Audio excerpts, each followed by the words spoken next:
నమస్తే, welcome to 929 TV. నేను ప్రియాంక. బులెటిన్లో డీటెయిల్స్ చూద్దాం. కడపలో సంచలనం సృష్టించిన బాలిక హత్య కేసు మిస్టరీని పోలీసులు ఛేదించారు. ఇది పరువు హత్యగా పోలీసులు నిర్ధారించారు. ప్రేమ వ్యవహారంలో తమ కుటుంబ పరువు తీస్తుందనే కోపంతో బాలిక సోదరులే ఈ హత్యకు పాల్పడినట్లు పోలీసులు తెలిపారు. సెల్ ఫోన్ సిగ్నల్స్ ఆధారంగా నిందితులను గుర్తించి అదుపులోకి తీసుకున్నట్లు పోలీసులు వెల్లడించారు.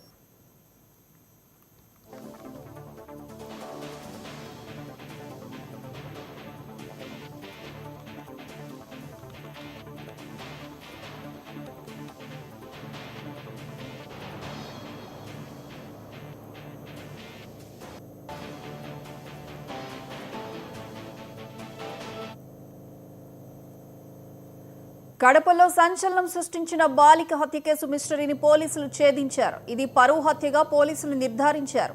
ప్రేమ వ్యవహారంలో తమ కుటుంబ పరువు తీస్తుందనే కోపంతో బాలిక సోదరులే ఈ హత్యకు పాల్పడినట్లు పోలీసులు తెలిపారు. సెల్ ఫోన్ సిగ్నల్స్ ఆధారంగా నిందితులను గుర్తించి అదుపులోకి తీసుకున్నట్లు పోలీసులు వెల్లడించారు.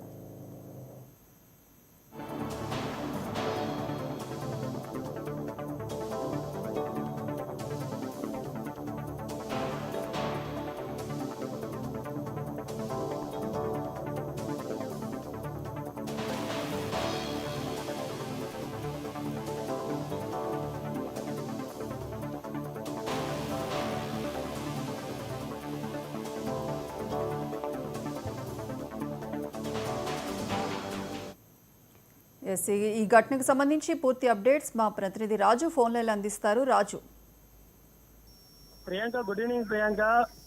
పర్యాటక కేంద్రమైనటువంటి కడప జిల్లా గండికోటలో దారుణమైనటువంటి హత్యకు గురైనటువంటి 17 సంవత్సరాలైనటువంటి బాలిక మరి రోజు రోజుకు ఒక ఉత్కంఠంగా అయితే ఉందని చెప్పవచ్చు. ప్రధానంగా అయితే మరి 17 సంవత్సరాలు బాలిక అయినటువంటి మరి ఇప్పటికీ హత్యకు సంబంధించి దాదాపు 7వ రోజు పూర్తవుతుంది. ఈ యొక్క హత్యకు సంబంధించి ఇప్పటికే పోలీసులు కీలకమైనటువంటి ఆధారాలు కూడా మరి సేకరించినట్లు కూడా తెలుస్తుంది. ఇప్పటికే చాలా మరి 14 నుంచి మరి వీళ్ళు అమ్మాయి మృతి చెందినటువంటి తర్వాత 15 కూడా మరి గండికోటలో ఎవరైతే వెళ్లారో వారందరినీ కూడా ఇప్పటికే చాలా మందిని కూడా అంటే 14, 15 తారీఖు ఎవరైతే వెళ్లారో గండికోటకు సంబంధించి వెహికల్ కావచ్చు, వాహనాల్లో మరి వెళ్ళినటువంటి వారిని దాదాపు 250 మందిని కూడా పోలీసులు విచారించినట్లు కూడా పోలీసులు ఒక నిర్ధారణ చేశారు.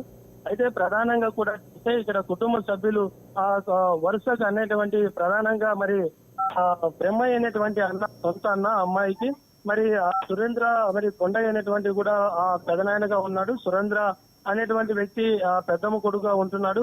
అయితే వీళ్ళను చాలా దఫాలుగా పోలీసులు విచారించినట్లు కూడా తెలుస్తుంది. ప్రధానంగా ఈ యొక్క హత్యకు సంబంధించి ఇప్పటికే కుటుంబ సభ్యుల యొక్క పాత్ర ఉండవచ్చేమని చెప్పి కూడా పోలీసులు ఒక పూర్తిగామైనటువంటి ఆధారాలతో కూడా మీడియా ఎదుట ప్రవేశపెట్టాలని కూడా ఒక వాళ్ళనైతే ఇంతవరకు విచారించడం జరిగింది. అయితే ఆ బ్రహ్మయ్యను కూడా ఈ రోజు కూడా కొంత చాలాసేపు కూడా జమ్మగొడుగు పోలీస్ స్టేషన్ లో కూడా ఈ బ్రహ్మయ్యను కూడా విచారించినట్లు కూడా పోలీసులు వెల్లడిపరచడం జరిగింది. అయితే ఈ యొక్క విషయము ఇంకా పూర్తి కావాల్సినటువంటి క్లారిటీ అయితే ఉంది. అయితే ప్రధానంగా ఇప్పుడు ఈ కేసు సంబంధించి 7 రోజులు అవుతుంది. 7 రోజులకు సంబంధించి ఈ అన్న కుటుంబంకు సంబంధించినటువంటి పరువు హత్యగా ఉండవచ్చని కూడా పోలీసులు భావిస్తూ ఉంటున్నటువంటి ఒక స్పష్టమైనటువంటి విషయం అయితే కనపడుతుంది. ప్రియాంక.